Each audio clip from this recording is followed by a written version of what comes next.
Hello everyone, this is Direwolf20 and welcome to episode 75 of Direwolf20's server play series. I've got my turtle, I've got my gate, and I'm ready to check out this whole new system. I've invited Richard G to come inspect it and hang out, because, you know, he made MISC peripherals. I figured he should be able to check this thing out. So I've got the redstone energy cell, and I've written a program that's just like wait recharge, but it's actually wait discharge, and it'll pretty much just wait until this thing discharges a little bit. So let's go ahead and check this guy out. I'm going to feed some stuff in here to get macerated or pulverized or something like that. That should drain just a little bit of power out of the redstone energy cell, see? Nice.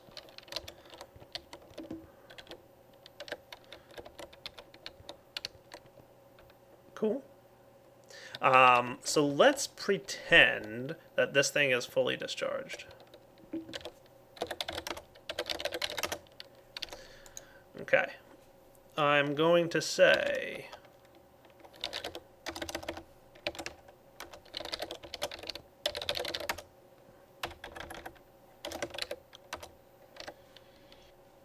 yeah, I think this was the last stop, Grum. We kind of walked through the rest of it. So what are these big things? cool.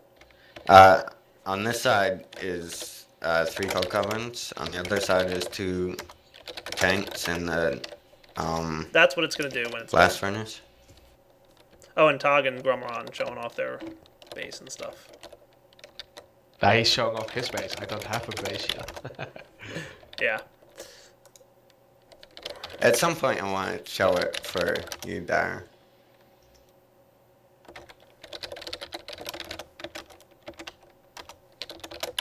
What's oh, that's a water loader block. Yeah. Yeah, I have a lot of those around here.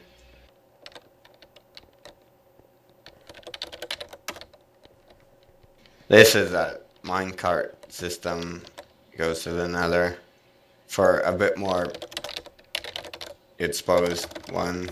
You can go check out Dire's. Mine's kind of covered out. So I have my turtle emitting the redstone signal to run the recharging mechanism.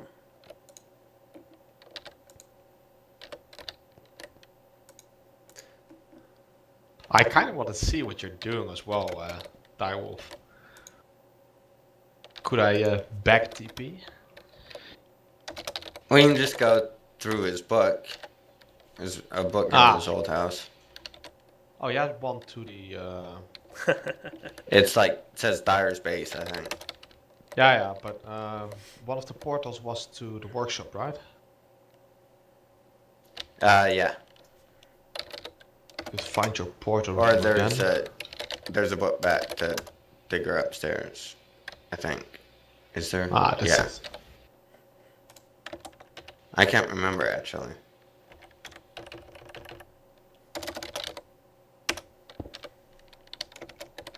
So that's the loop that's going to run. It's just going to sit there and wait until the energy cell is completely discharged. Then it's going to go pick it up, bring it over here, drop it down, move over, use its redstone ability to turn on the engines, use the gate here to wait until it's full, and then go back and deploy. So how cool is that? I think it's awesome. I'm really excited by it. So that is the basic gist. Now I have to do a little bit more coding to get it to work properly, but for now, it's gonna, I think, work pretty well. There's a couple more things I want to do. Like, I want to have a second redstone energy cell, because this actually does take a while to fully recharge. So what I want is to have 2 redstone energy cells in here. One that will go ahead and, you know, act as like a buffer almost. So this will wait for a discharge. When it's completely empty, it'll pick up this one, drop down the other one, bring the other one over here, and then, you know, back and forth, right? So that should be cool. Hey Grum, how's it going? Hello. I'm going to show Grum what I just showed Richard G. So guys, as soon as I started showing Richard G all the cool stuff I made, he was all excited about it. And then he started trolling me and Tog and Grum. So he ran away, and then, yeah, he's trying to activate his portals here. Good luck. I wish him all the luck in the world. You're probably going to die if you go through that portal. You know that, right, Richard G?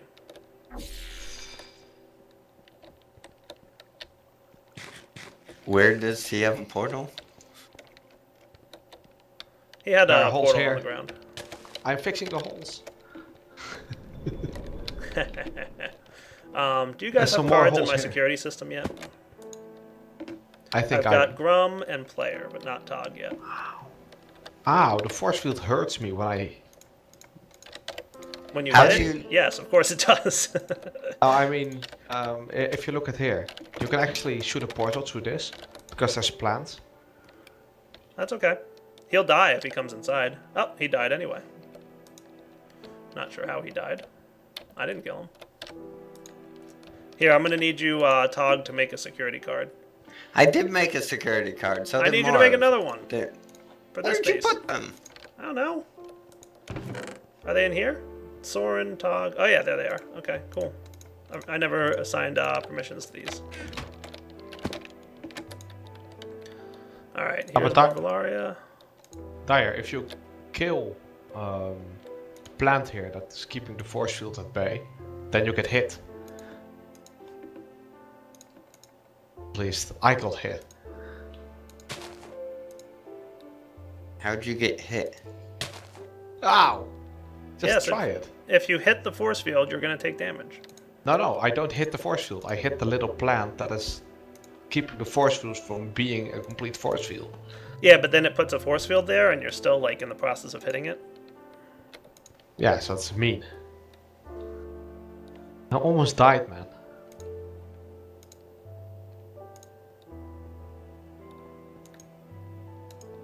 I'm going to give Soren access to everything, just because he's my buddy. Sidekicks get priority access. And Grum, I'm pretty sure I gave you stay right, so you shouldn't die when I turn on this force field. I will Shouldn't. stand in the corner then. Keyword- Isn't it keyword shouldn't. already on? Yeah, but I don't have the thing inside that kills people.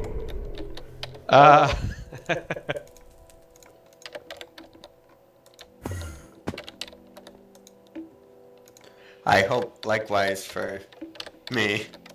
Don't break my Yeah, precious I gave you armor. both. It won't break, I don't think. So with this thermal expansion stuff, I see how you feed stuff into it, but Oh, those blocks are pretty neat. They can output items from one block to know. the next. yeah. But I don't understand how this one in front works then. Because I understand that the top one buffer for that one particular block. That's just a relay. Yeah, I know, so you dump your items in and... Yep. And then It the spits it out to the macerator bottom, can right? output directly into the furnace. Alright, Richard G, I'm turning off the force field. I recommend you don't come in because when I turn it back on, it'll have the ability to kill you. You know what just spawned in your force field? What's that? Enderman. Uh-oh. What's he doing there?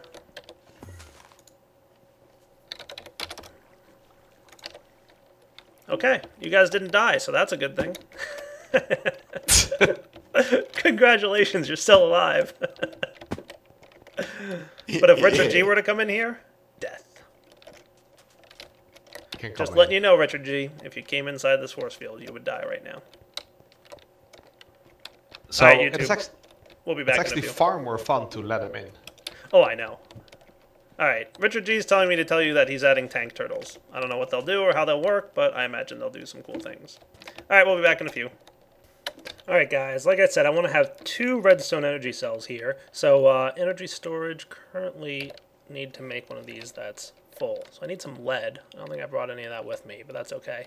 Electrum ingots, hardened glass, and diamond. Alright, well I need to borrow some diamond. And just one of them though. And hardened glass, I'm pretty sure I'm back at my main base. And I think I've got everything I'm going to need. So let's build this back here. So, uh-oh, Richard G in my main house. Do I have to activate the force field portal in here, Richard G? Are you causing trouble? Don't trust him.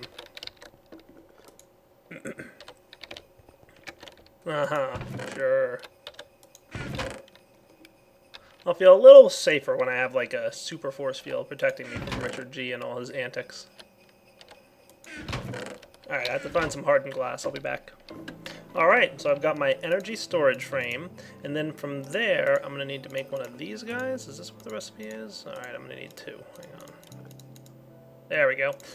One of these redstone conductance coil things. What else do I need? That, and those. Alright, that should be about it.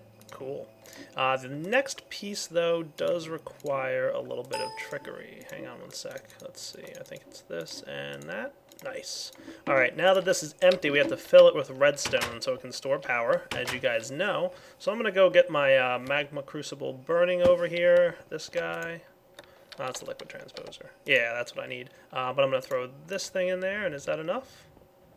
Do I have enough liquid redstone to charge that thing up? I might. Nice. Perfect. Beautiful. Alright, I'm going to throw a little bit of redstone in there just to make up for the ones that I used. There we go.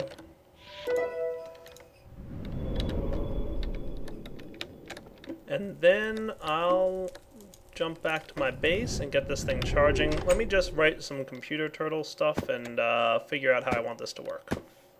Alright guys, so here I'm getting ready to simulate how this turtle's going to work. Alright, so he's sitting there ready to go. I've got an empty redstone energy cell here, and I've got a full one, or mostly full, in his second slot. So what this guy's going to do is he's going to sit here and wait until this thing gets empty. Once it is empty, he'll pick it up and deposit the one that's in the second slot, allowing the system to always stay charged. Then it'll come over here, recharge the empty one, and then come back and wait until this one's empty and swap them again. So let's watch.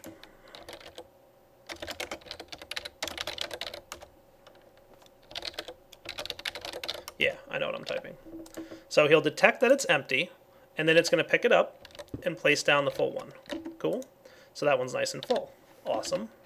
And then he's going to come over here, and he's going to decide to wait for it to charge up. Now, I'm going to swap them on this guy just to mess with him a little bit. And just so you guys can demonstrate and see how it's going to work. So now he's going to activate the engines, and he's going to wait for this one to fill up. So he'll just sit here and wait. Engines on, not full yet. And he's going to keep checking until it is full. So what I'm going to do here is, yoink, swap you out, and place this one down. It detected that it's full, or was close to full as possible, and I'm going to do this.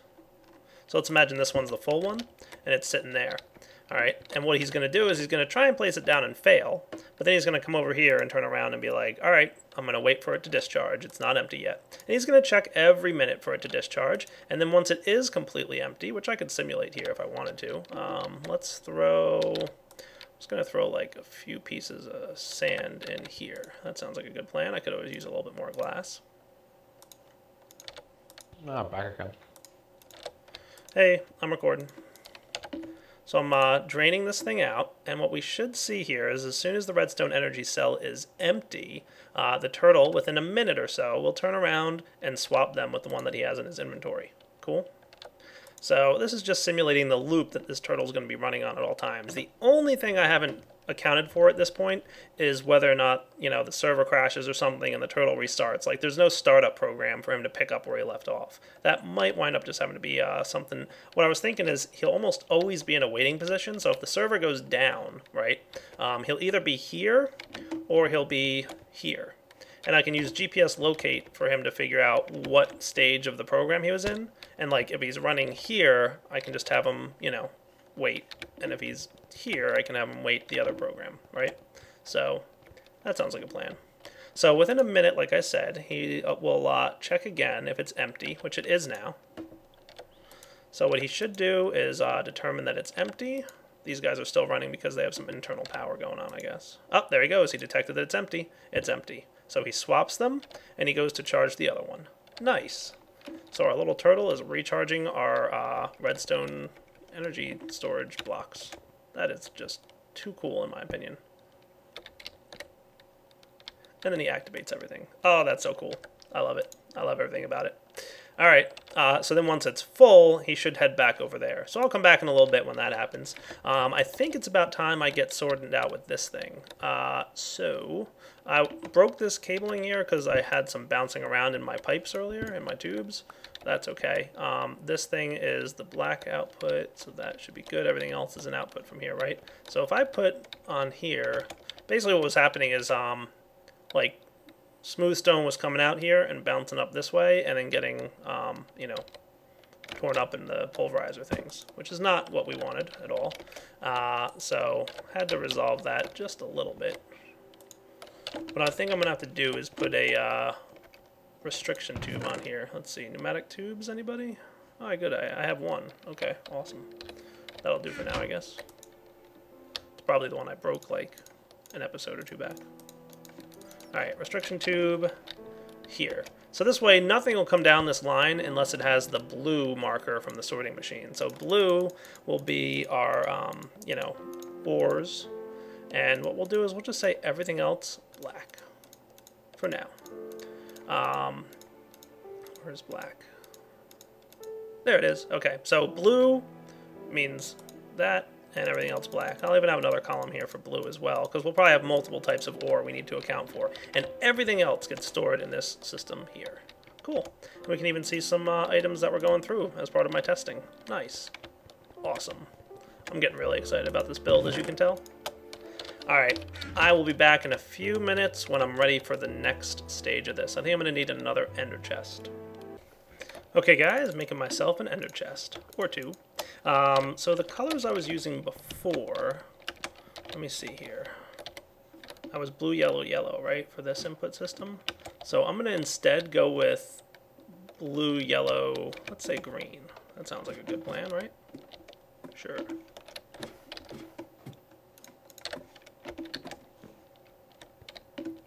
So I just need some dandelion yellow. Put away this other junk that I don't need on me at the moment.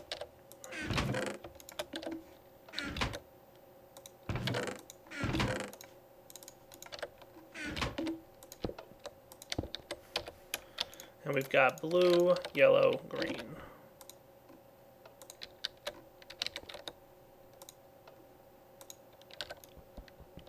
And I'm going to place one of these at the input slots, and then we should really be in good shape.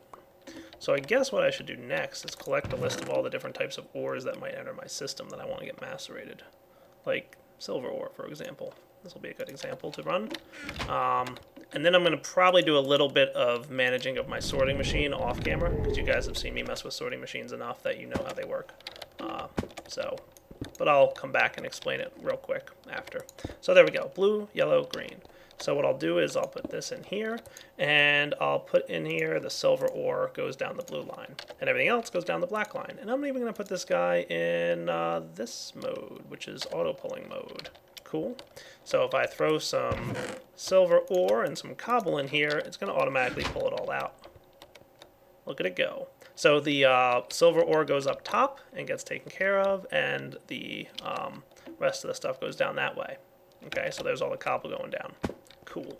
Now, the neat thing here is, oh, and you know what? I should put it on this mode. No, where is it? That mode?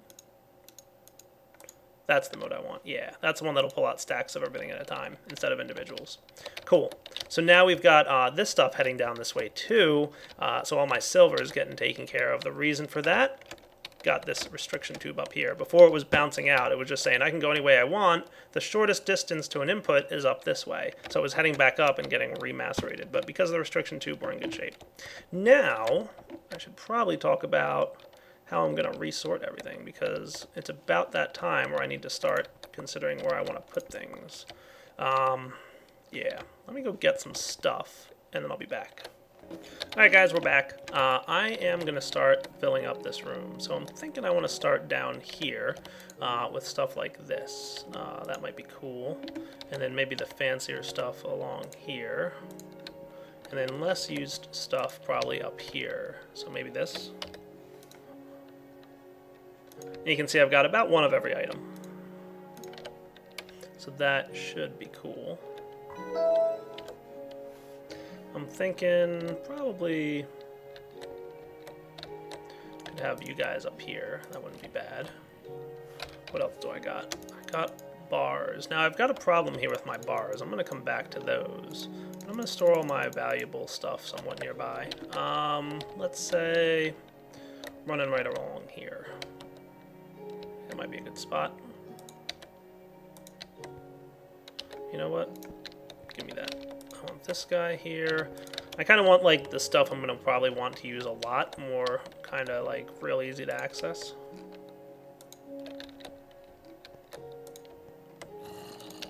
That looks good, right?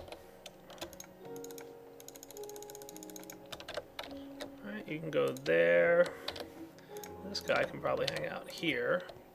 This guy can sit up top. I'm thinking the top row for less important stuff. Well, yeah, this guy can go down up here.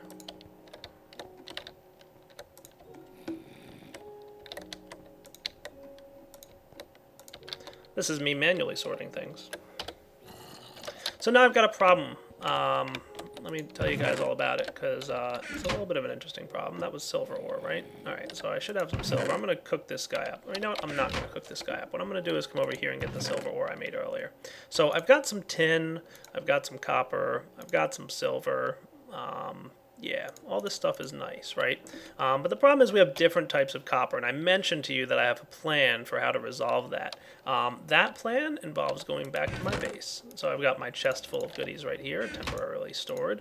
What I want to make is called a forged lexicon. There it is. Needs some iron, gold, obsidian, and cyan wool and a book, which I think I've got everything I need except the cyan wool. So let's get myself some cyan dye, which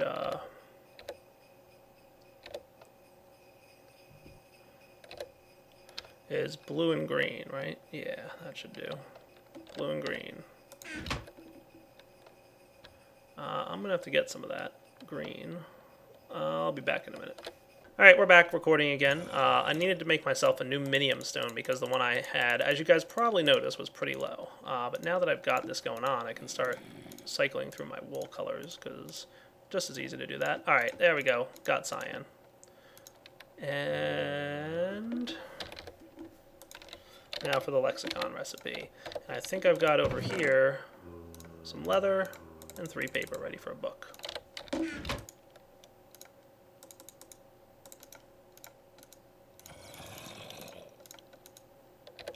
Also need obsidian, gold, and iron. Now I've got some obsidian around here somewheres.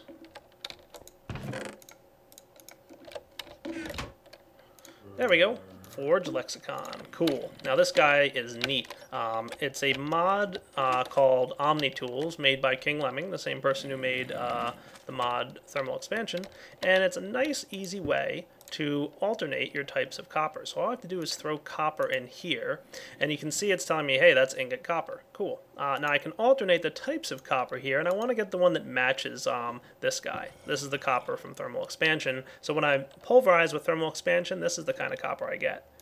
So I just do that and click this button. Boom, instantly transferred. So there's no, like, you know, craziness here. It's not like it's doing anything too fancy. It's just saying, hey, I want to, you know, transmute from one type of silver to another type. You can't transmute from one ore to another type of ore, you know, so don't think that that's going to happen because it won't.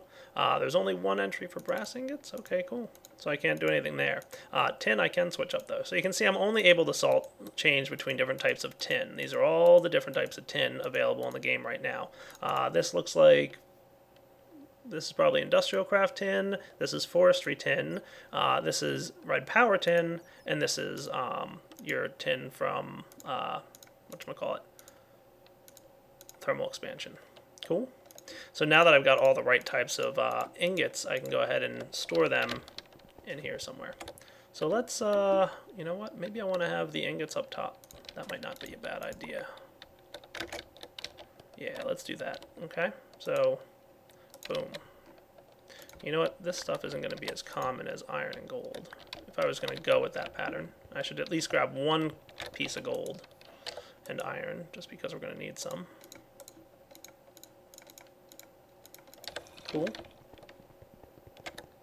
Alright, so iron and gold can kind of be on the outlying. Iron right in the middle here. Copper. Tin. Pretty sure that was tin. No, that was silver. This is tin. This is silver. And this can be your, that stuff. Electrum. And then bronze we're also going to need some of. Where do I want to put bronze? Maybe I'll put bronze down here. And I'll put the silver here. Cool. So this room's starting to take some shape. Alright guys, I am back and mostly have this room filled in. So what I've been doing is using the smooth stone bricks as placeholders, if you will. I actually do want a place for smooth stone bricks though. Where can I put them? I wanted them to be over here with these guys. Look at this, how cool this looks, huh? Yeah, that looks awesome. See, cobble smooth stone, cobble bricks, sand glass, marble brick, etc. But I definitely want smooth stone bricks somewhere. That's alright, I'll come up with a plan for them.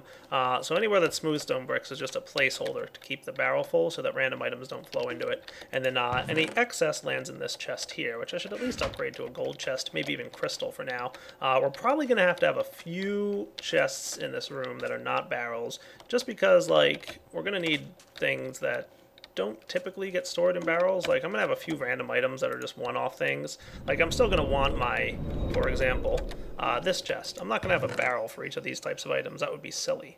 And same for this chest. So I'm gonna have a couple chests that I'm gonna manually populate, but that's not a big deal. Mob drops, maybe, in the shared chest thing. So now we should be in pretty good shape. I might just be able to handle moving all this stuff. Oh, you know what? I'm definitely gonna want a UU matter and a rubber.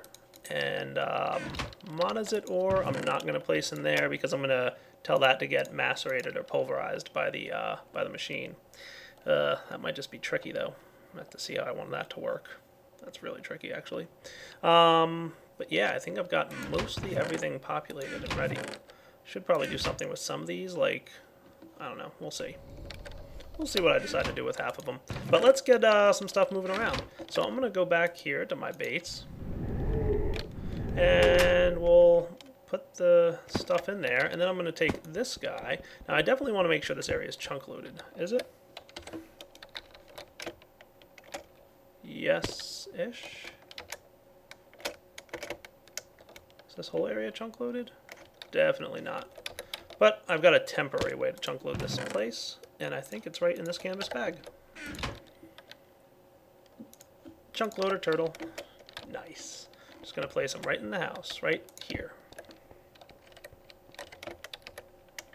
That should chunk load this entire area pretty well, I would think. Maybe. You going to start chunk loading here at some point? I would hope. Alright, maybe the sparkly thing isn't happening, but it should be chunk loaded. I'll find out. Alright guys, I am back and able to show you guys as I wrap up here. I just placed this chunk loader that I found somewhere else, and I'm going to go ahead and start sending items across the void using my ender chest. So let's take care of this now. Cool.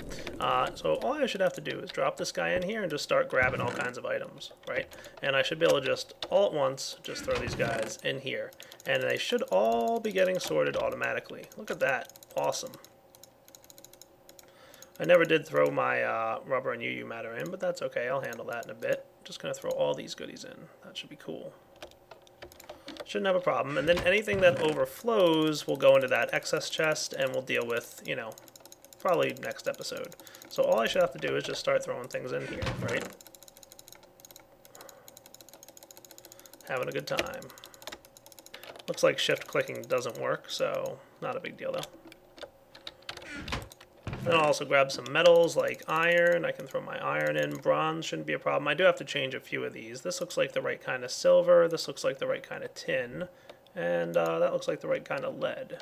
I'll have to change a few of these with the ore dictionary, but for now, we'll just start sending stuff through. Not a big deal.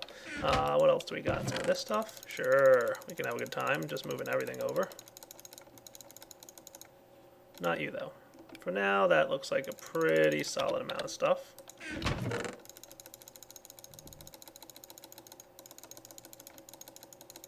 And let's go on the other side and see how this looks as it's going through. Because everything should be kind of sorting properly. Shouldn't even have to think too hard about it, really. Everything should just be going where it's supposed to go. Look at it go! That is so cool. I love barrels. They're neat. Look, everything's making their way over, and anything that doesn't have a home, like I said, will land up, yoink, right in there. So that's kind of your overflow chest, if you will. See, everything's making its way where it belongs and getting inserted properly. Nice. Look at that. I love it. So cool. Let me throw some glass in there. I did say UU matter and rubber need to be stored somewhere. I'm thinking, yeah, maybe down here with these guys. I'm also thinking I might need a few more barrels in here. Hey, look, there go my diamonds. Nice. And some redstone making its way over. Glass should be coming up soon. There it is, the glass that I put in there. Awesome.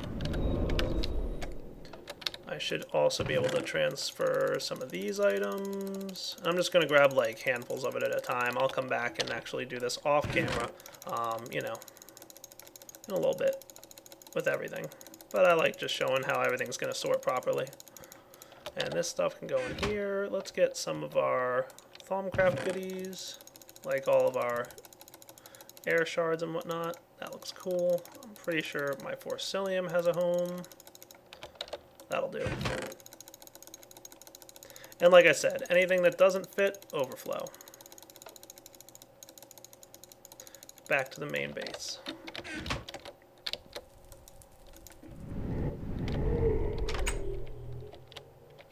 So I'll be, between this episode and next, transferring a majority of my items into this system. And that is just neat to watch. Everything flowing where it belongs.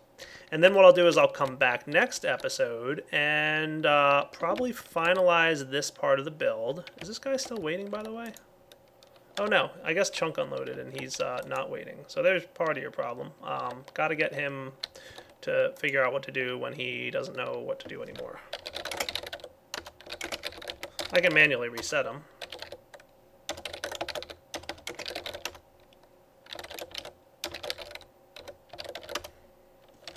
So he'll just sit there and wait for the recharge now, and it'll start recharging again. And with the chunk loader here, for now, he won't unload. And just look at all these items flowing everywhere where they belong. So cool. And you can see a few items overflowing because they weren't sure what to do with themselves. Not a big deal. I can handle that. I'll just put this amber stuff down here. That sounds like a good plan, right?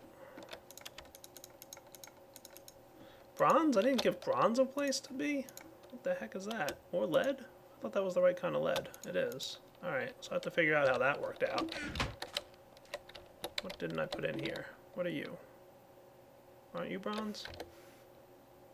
Guess that's the wrong kind of bronze. That looks like industrial craft bronze to me. No, that's forestry, isn't it?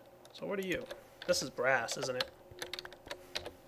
That's why I've got brass ingots up here. Okay, so I have to find a spot for bronze to live. Yeah. How about right here? That looks like a good spot.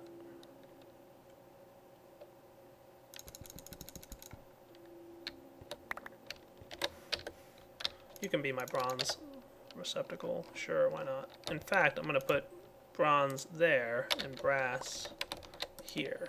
Cool. And this guy can be you.